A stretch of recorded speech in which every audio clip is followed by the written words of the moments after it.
5, 4, 3, 2, 1, go!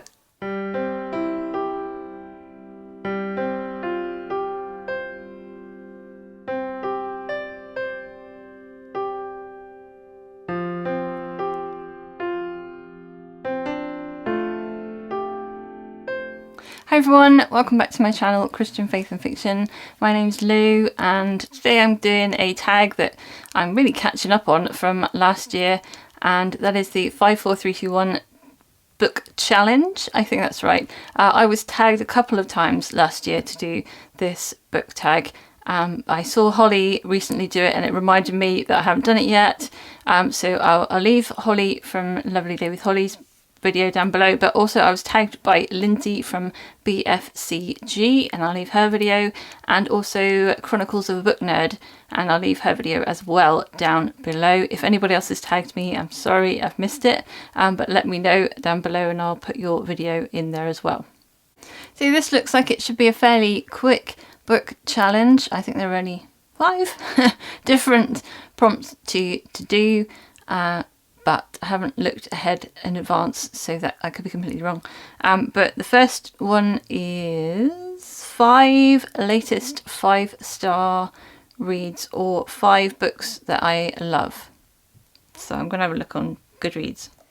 So the last 5 books that I've rated 5 stars to are The Words We Lost by Nicole Deese, which I recently finished, and I should have a book review up for this one. This is a Christian contemporary romance, and it's dealing with, obviously it's romance, but also dealing with some heavier topics of grief, and someone who's dealing with grief and the death of a loved one, and also a mystery of a missing manuscript. And then number 2, The Metropolitan Affair by Jocelyn Green. This is a historical fiction set in New York and in the 1920s, I think, I want to say.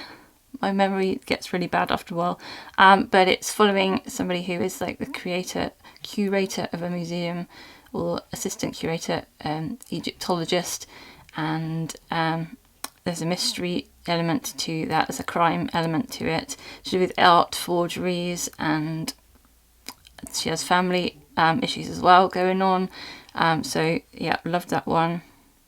3, Counted with Stars by Connilyn Cossette. This is the first book in her Out of Egypt series, and this is following a character who is an Egyptian slave who goes with the Israelites. So it's following through everything through Exodus and all the plagues, and going out into the desert from there.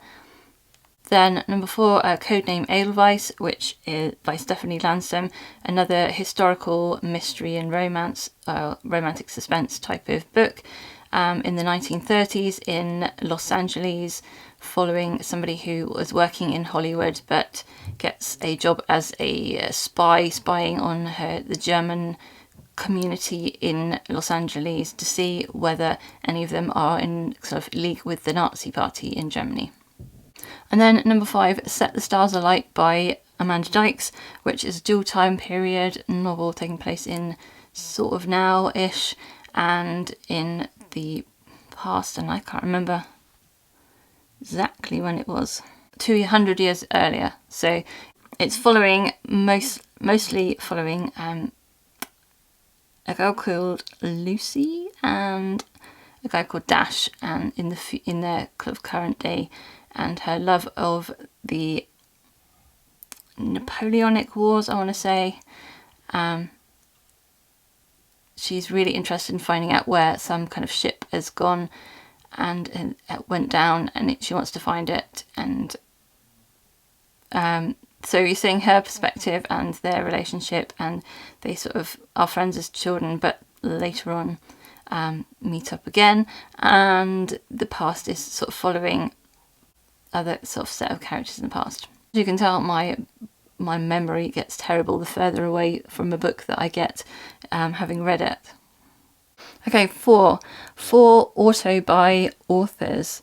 I've a few actually now. I'm collecting them as I'm going along, but I'm going to say Melanie Dickerson.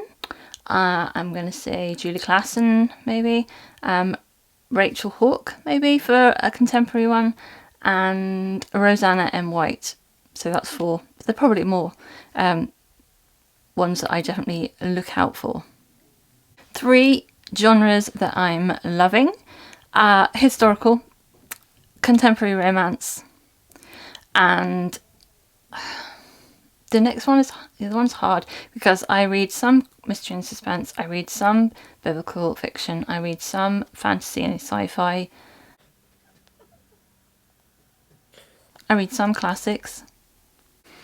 Well, I'm going to say, just going on like years past, maybe not this year, but years past, I'm going to say fantasy. 2 places that I love to read.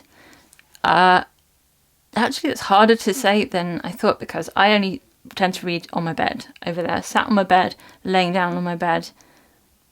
Very rarely I read anywhere else, but I do sometimes listen to audiobooks while doing the ironing, so that will be in the other room where the ironing board, we put the ironing board up. Back in days past when I used to travel a lot more or commute sort of on the train a bit more, I would have listened to audiobooks there or in the car, but as it is, yeah, that's probably the only 2 places I read at all. 1 book that I promise to read soon. Well, I think I'm going to have to say The Sisters of Sea View by Julie Klassen, because I've been saying I want to read this book for a while. I've been saying I'm going to read this book. I've been on my TBR this year, the whole of this year, and I've had it for a while now, and yeah, I'm putting it off slightly just because it's written about a place that I know fairly well. I mean, I've been to it. It's just 30 minutes up the road from me, so I'm a bit nervous of picking it up, and also I kind of want to read it when I can go there and take a picture of me with the book, but that might not happen for a while, and I do need to get on and read it very soon. So I'm not going to tag anyone specifically to do this tag because I think lots of people have probably already done it, but if you want to do this tag and you already haven't done it already, do go ahead and do that and let me know down in the comments or on Instagram, wherever you do it. Let me know and I'll come and have a check it out and see what your answers are, or alternatively put them down in the comments below and we can chat down there. Okay, I hope you're having a great reading week. Until next time, God bless. Bye. 5, 4, 3 5, 4, 3, 2 no 5, 4, 3, 2, 1